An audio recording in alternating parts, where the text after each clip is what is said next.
इतका danger look तर villain पण देत नसेल बाबा. नमस्कार, मी राधिका आणि सकाळी सकाळीच मी देवपूजेसाठी इकडं भरपूर सारी मोगऱ्याची फुलं मी तोडून आणलेली होती. त्यासोबतच इकडे एक गुलाबाचं पण फूल दिसलं, ते पण घेऊन आले.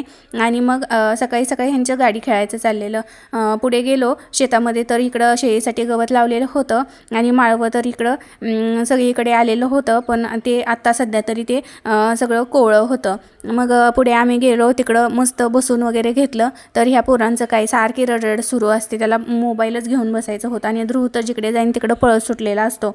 आणि ह्या मांजराने तर इतका डेंजर लुक दिला, विलनसुद्धा देत नसेल. मी तर घाबरलेच बाबा.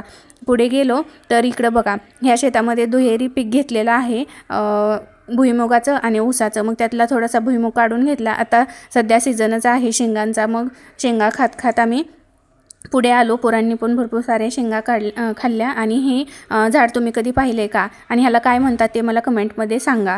आणि पुढे बघा, इकडं इतकं छान हवा सुटलेली होती. मग मी त्याचं पण शूट काढून घेतलं आणि श्रीला म्हटलं वरून पाणी पी, तर त्याचं हे असं चाललेलं होतं.